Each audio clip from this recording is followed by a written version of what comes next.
Welcome to Resume Storyteller with Virginia Franco, bringing you interviews with industry experts and regular folks who tested the job search waters and succeeded, and strategies to tell your story and land you job interviews in 60 days, guaranteed.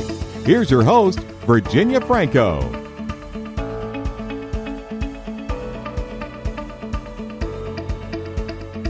Hey guys, it is Friday afternoon and I have with me today new graduate and student career coach Mike Bird. He is a Montreal-based career coach for students and new grads looking to transition confidently into the working world. He has worked with students throughout his career, leveraging a unique combination of placement, teaching, and competitive coaching experience to serve young people all over the world. He is the founder of CoachOiseau Career Coaching, where he helps clients to figure out their next move, brand themselves as ideal candidates, and to land their first quote-unquote real job faster. He also shares his knowledge as the co-host of the Career Builders podcast, which is a show dedicated to helping 20 and 30-somethings to build their career. And he also shares his insights through the Take Flight newsletter. So, Mike, thank you so much for reaching out. I'm trying to remember how you and I first connected. I guess it was on LinkedIn. Yeah, it was totally on right? LinkedIn, Virginia. Yeah, just first off, thank you so much for having me. It's really a pleasure to be here. But yeah, LinkedIn, the sort of miracle platform, honestly. Miracle, I know, it makes being solopreneur so much less solo. I've loved how I've gotten to meet so many people. So tell me, you heard me give that just quick overview of what you do right now, but can you share a little bit about how you came into this position? Because most people don't start out in second grade saying that this is what they want to do for a living. Yeah, exactly. You're so right. So I come from an athletic coaching background originally. I have coached, and probably will still coach for some time, football, the sport of Canadian American football, okay. Not a round ball, the lemon-shaped one. Okay. And partway through my 20s, I decided that I still wanted to be a coach. I still loved helping people. A lot of the work that I'd done and still love to do is with people who are kind of in the early 20-something demographic. So I really resonate with that group. And I decided I wanted to chase a different kind of coaching life. And I moved gradually towards the idea of professional coaching. And then as I kind of got deeper and deeper into that, realized that the real pressing need for a lot of young people when they're coming out of school, it was true for me, is a need to have career guidance. And so that's sort of the niche that I went down, and I continue to kind of make headway in burrowing in that direction all the time. Well, I have two children that are in college, so approaching the space that you are coaching, and it's a unique. They have a unique need that people in their 30s or their 40s and 50s don't. What do you see as sort of the biggest challenges facing new graduates that are embarking on the job search today? Yeah.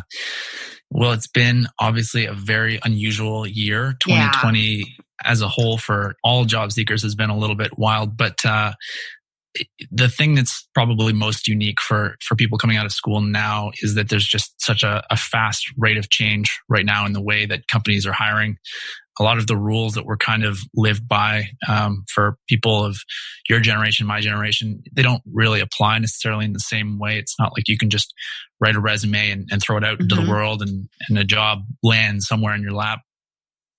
So just really going through a process where things are changing quickly, obviously getting used to things like video interviews, being on the internet in a public way, which is not something that a lot of people are comfortable with. That can really help a job seeker's progress in terms of getting started. But those are things that are relatively new, and I think they'll be a part of the playbook that kind of has to be adopted as we go forward in the next several years. It's so interesting because that generation, they're more comfortable with being in front of a camera. They've known FaceTime for quite some time. They've used social media differently, but putting yourself out there professionally is quite different than personally. Do you think that helps or hurts or is just different? Yeah, I do think that the fact that there has been some exposure to being on camera is a good thing for that generation. But like you said, you kind of enter a little bit of a different space when you're on LinkedIn and you see someone's job title, and you maybe get a little bit intimidated by some letters after a name, and you That's true. can easily feel like you're less than, or you sort of judge yourself down, which is not helpful ultimately. But yeah, I think that once we all kind of come to that point where we're confident in showing up in who we are as natural people, and we can kind of leverage the experience. Like a lot of these young people can leverage the experience they have being on camera already and just simply carry it through into the professional setting and have success. Yeah. Yeah. They're not nearly as nervous as people like me were when I first had to start getting in front of a camera. So what is it that you find that they're most surprised by? Is it that change of rules? Is it something else? I think it's the sudden realization that this might take a little bit more time and effort than they first thought. Yeah. That's one of the biggest surprises. So, I mean, a lot of students have been kind of on a certain track, a certain structure throughout their life where they go to school and they're under the certain impression that there'll be something waiting for them at the end that they can go and step into and begin their careers. And that's not really the case anymore. There's certainly plenty of competition now for roles for new graduates. And it's just a question of, can you be a little bit more proactive in getting started? Because if you kind of wait until the end of your, let's just say 4-year undergraduate degree to kind of find a job, you might be facing a bit of a gap. And for sure, obviously in 2020, with the way that the economy has been affected by COVID all over the world, there have been big gaps for students who have graduated and have not found a job right away. So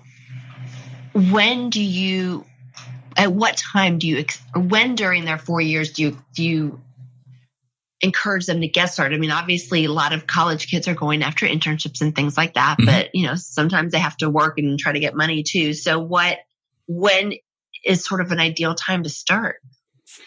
Yeah, I think the very beginning of a career transition, which to me is, I call it the orientation phase. So really kind of getting a sense of who you are, what's your story, what are your strengths, what do you love to do, who could you see yourself working for? I honestly think that for a student going through school, they could probably begin that process slowly but surely, as soon as maybe even their first or second year, knowing that internship opportunities often sort of start to come around at the end of their junior and senior years and as they're transitioning out. So it's not to say that I think there's plenty of priorities to be juggled for a student, and being a student first should probably be the first priority. Yeah. Get your grades understandably. up. Exactly. Open that door up as much as you can through that work, but take time to really get to know yourself. And that's really a lifelong journey that can begin as soon as you want to. I love that. I graduated in the 20th century. I did not I did my internships. I didn't even look for a job until the August after I graduated. I went to Europe, and then, like you said, just assumed something would come up. So, and luckily it did, but that's not the case anymore right now. So what advice do you have for someone who's fresh out of school or about to graduate in terms of sort of the best way to get started? What's that first step they need to take? Yeah, well, if they know themselves and they kind of have a sense of where they'd like to go, and that's kind of a big caveat. If they've got that kind of figured out, then I would move as a student toward kind of that branding phase, what I call the second of 4 phases in a transition, where you know yourself, you know what you'd like, you know what you offer to an employer, or you're starting to understand that. And now can you tell your story? Can you put yourself out there in a way that's very clearly understood? Sometimes people know what they can bring to the table, and they don't communicate it in a way that they can do it in a way that confuses an employer or makes it unclear if they're really the person that the person wants to hire at the end of the day. And that in and of itself takes some time to learn how to communicate. So that's kind of the next step, honestly, for me. If you can get past that, building your network is another kind of lifelong endeavor. And why not get started with people who are close to you, expand your friends and family to reach new connections, and ultimately sort of sow the seeds of what could be a very prosperous network for you in the long term. No, that's so wise. I have a friend from school who we were talking about the importance of networking, and that companies recognize that. And he was saying that his very first job out of school, the company purposely hired people who were super well connected in their university through their activities and all of that, because they knew that those people all had parents. It was like insurance sales. And they knew that the network was the most important part, more than the grades. You know, he did not have a great GPA, but it was more than the grades. It was that network that was the most important thing. Yeah. And it's a huge business asset. Yeah. Absolutely. When you start to view it from the employer's standpoint, like what can you bring to the table? It's more than just what you went to school for. And so the more sort of soft assets that you can bring to an employer as a new graduate, the better your chances of getting started successfully. No, that's such good advice. What about someone who has graduated and has been out there looking and it hasn't gone well and they didn't come to you before to ask you what would be the best place to start? How do you help them to regroup? Yeah. If they've been able to track where they have gone through in their job search, first of all, it's a great time now to go back and look through and see, are there any kind of trends and things that have come up that indicate maybe where there's a bit of a miss or a missed opportunity. Now, I mean, a lot of people that seek out career coaching have not done that. And That's true. It's about taking time to sort of reflect, where are we at right now? What do we think could be the reason that we're not, our message is not resonating with employers? Maybe the resume isn't clear. Maybe we're just we're off in too many different directions at one time, trying to get after different places and not really appealing to any one. So it can be a few things, but stopping right now and self-reflecting and sort of saying, you know, is there something that energetically I'm feeling around this that doesn't feel right? Maybe I'm going in a direction that I don't actually want to get behind. Maybe I'm not working that hard because I don't really want to work in that industry. So there's a lot of questions to be asked when you get to that point after usually a very frustrating time. But that's kind of where a lot of people end up when they're talking to me. Do you find that, let me back up, because this is something that I deal with older clients as well. But do you find that new grads are more apt to apply online? And do you feel like that the process of applying online, they have a greater chance than older people do? Or is it equally sort of as frustrating in terms of their chance of success? Yeah, that's a great question. I want to say anecdotally, young people might feel a little bit more at ease applying online. It's very easy, literally, to hit the easy apply button on whatever platform it is that you're applying through. Whether it's really easier for them to do that over and over again, I don't know. I think the level of frustration can be pretty much the same. Like I said, going back to just sort of the expectation that there is going to be a job waiting for them at the end of school, and all they have to do is hit easy apply and it's going to show up. I just think that there has to be sort of a different approach. A lot of people kind of want a quick fix when it comes to getting a job. And at the end of the day, there's a lot of more subtle mindset things that have to change first. Yeah, no, that's true. But the return on, you have to apply to like 100 jobs to get 3 or 4 responses. Do you think that it is equally low for new grads? Are those numbers about right? I want to say it is, just anecdotally. Yeah. It can really depend on the firm. Also, like the industry itself. We're in a time where the brand power of some companies, like the tech giants, like Big Four accounting, consulting firms, those brands are so strong now. There's literally just thousands of people applying to jobs when they're posted. And we could obviously go off and talk about the hidden job market and what that's all about. But the bottom line is that it's a very, very competitive time for someone who's coming out of school to try and get into those companies. And I don't know if the percentages are really ever going to be in their favor. Yeah. It might be a little better than 3%, but I also know that there are some instances where your chances of really getting a job through an online application become less than 1%. Wow. No, I think you're right. I suspect you're right. I hadn't thought about the brand recognition because that's where people tend to try to aim when they're first started. What about, I don't work in this space. I tend to work with older people, but sometimes I'll end up working with their kids. So I'd love to hear your thoughts on helping people who are really open to what their first job might be. They have their degree, but they're like, I could do sales, or I could do sports marketing, or I could, Yeah. I think, an important kind of caveat to start off with is that I think it is possible to be too broad in your search intentions. Yeah. And no one really wants to go to the heart surgeon who also fixes cars and sells insurance for reasons of just, inadequate trust. It's hard to really feel like that person is credible. And it's the same idea for a job seeker who feels like I could do this and that. It's not that the idea of being able to do different things is inherently bad. It's about making sure that you don't confuse an employer who isn't able to establish trust in your application because you said, I'm good for these, 5 different roles that you've posted. That's a pretty tough thing to make someone believe. So I think for a young person who is trying to figure out what they want to do, they have a broad range of interests. Mm-hmm. Pick the one that resonates with you the most. I mean, compare each one against the other. Not, let's say you had 5 interests. Don't compare all of them at the same time. The simplest way to kind of narrow it down is to say, is interest A more interesting to me than interest B? I'm using the word interest a lot, but it's basically that. Go head to head with your comparison until you find out what's the one thing that I want to try first. And the best part about being early on in your career is you can try something, and if it doesn't work or you don't like it, you can just go do something else. You have a long career. Go and use it.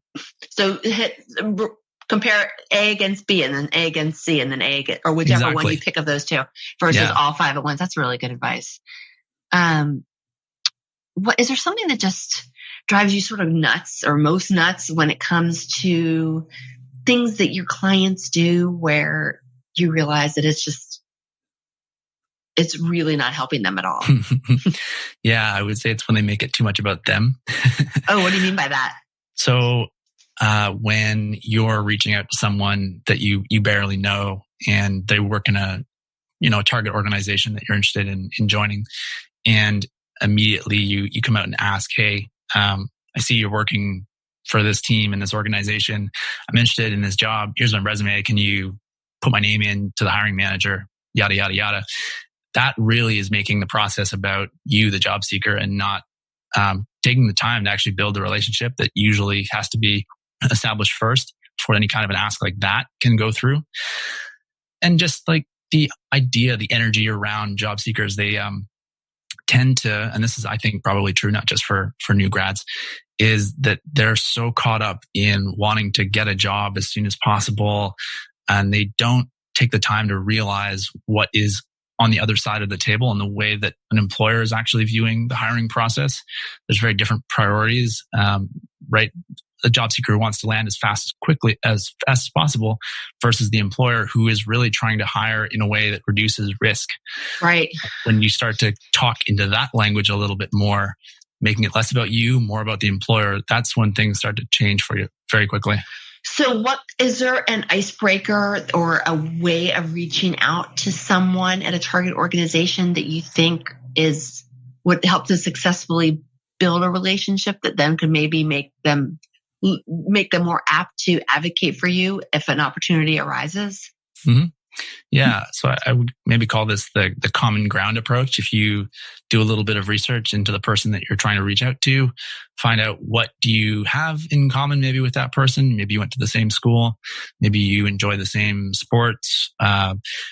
Maybe there's just something that they're doing. So a little bit more of a complementary approach.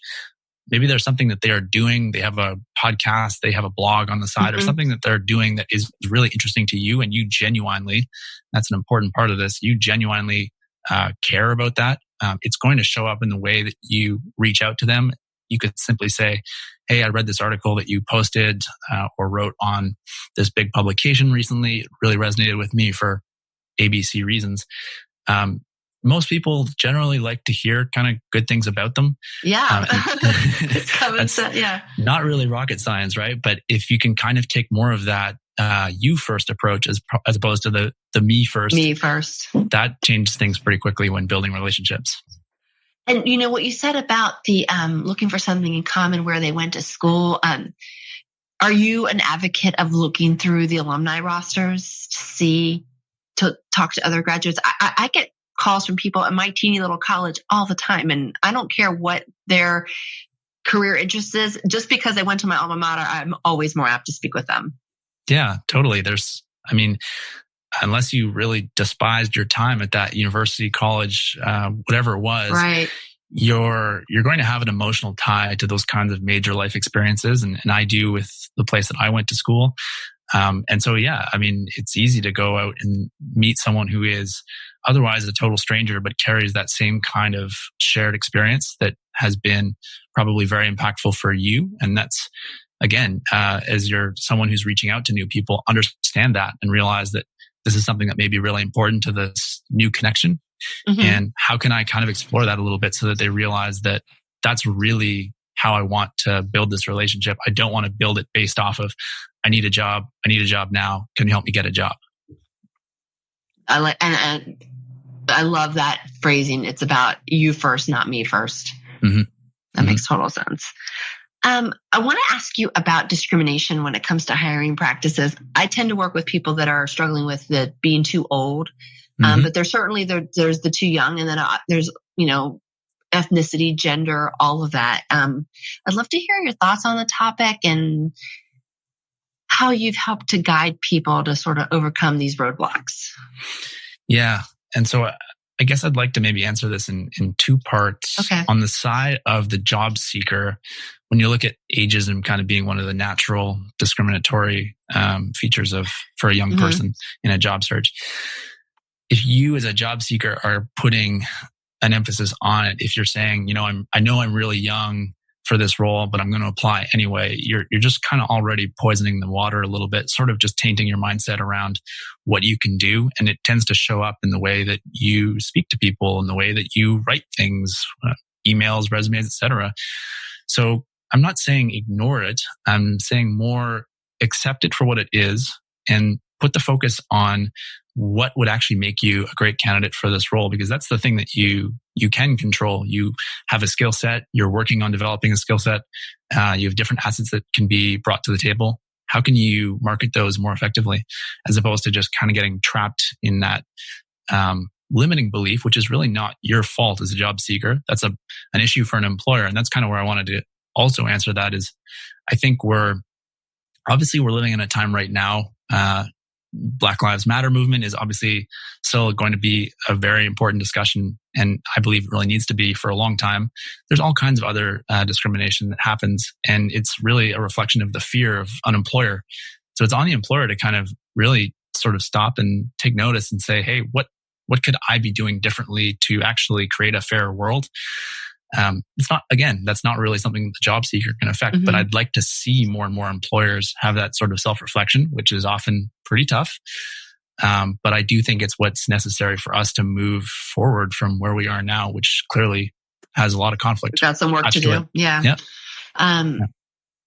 So from the job seeker's perspective, then ignore it, accept it, but don't let it limit you, and focus instead on what's within your control, which is your skills, the value that you were able to provide in your experiences, or the potential value you're able to provide. That's the same advice I give people when they're struggling with the too old side of things.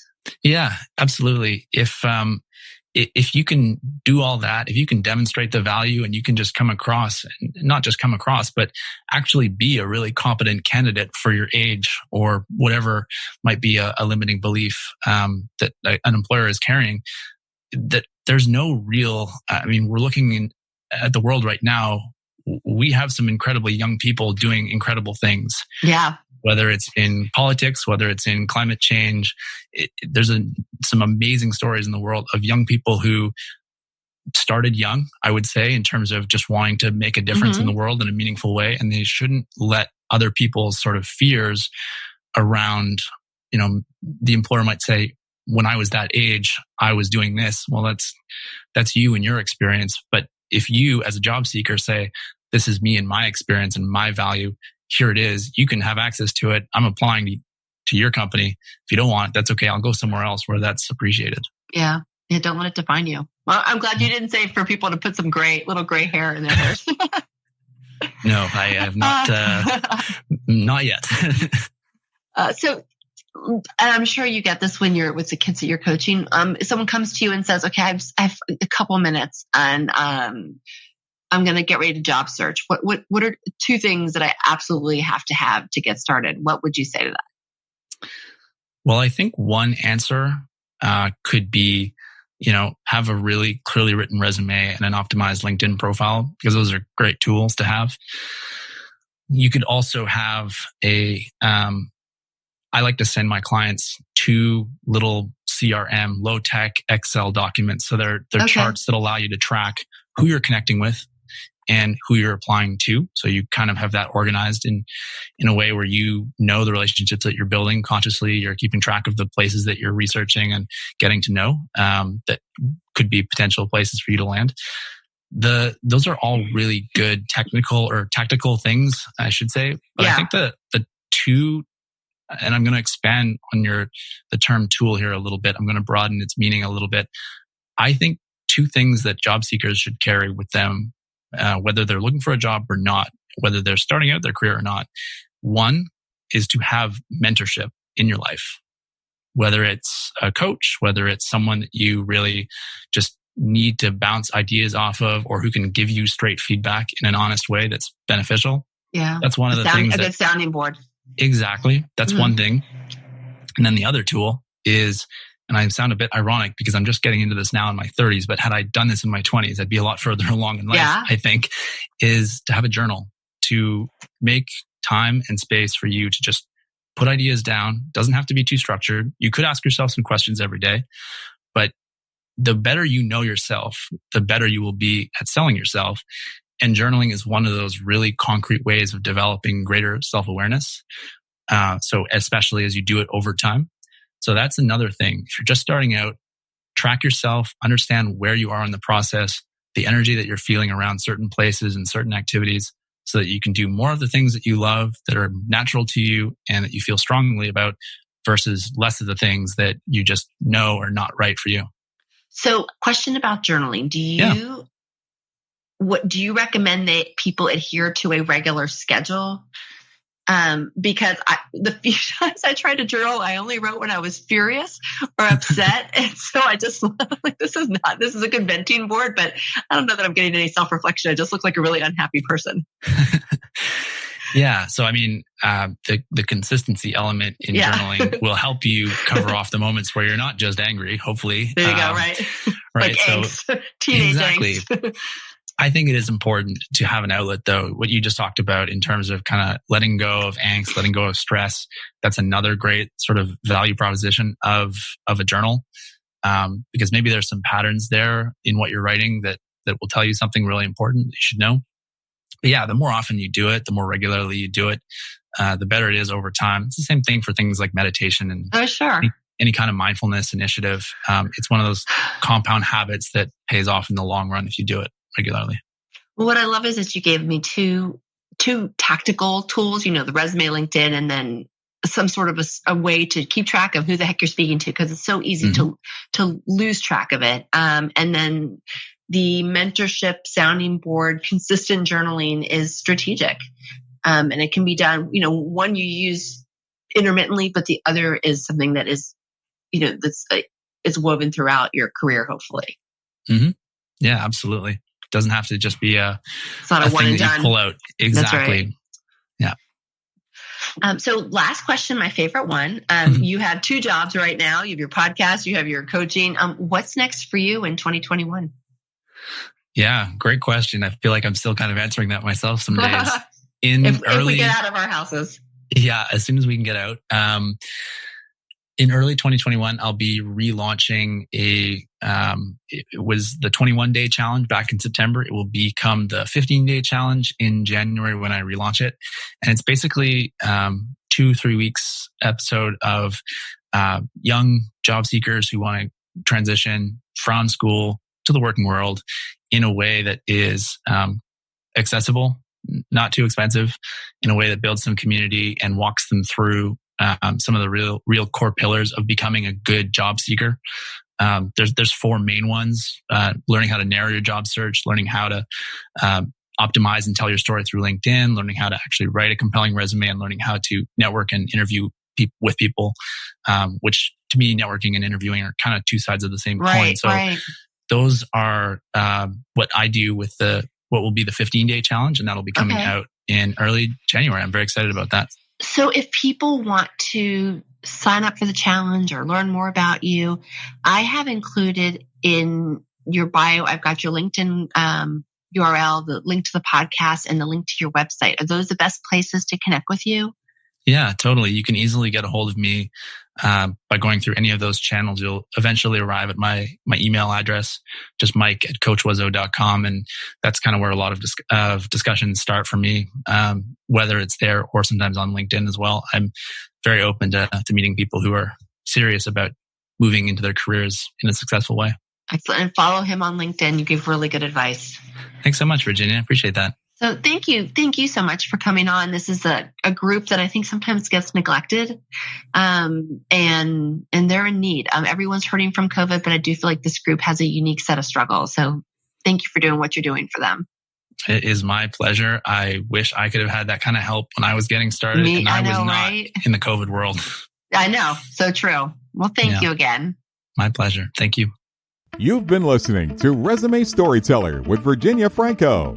To learn more about storytelling strategies to catch the eye of today's SCIM online readers, hiring and decision makers, go to www.virginiafrancoresumes.com.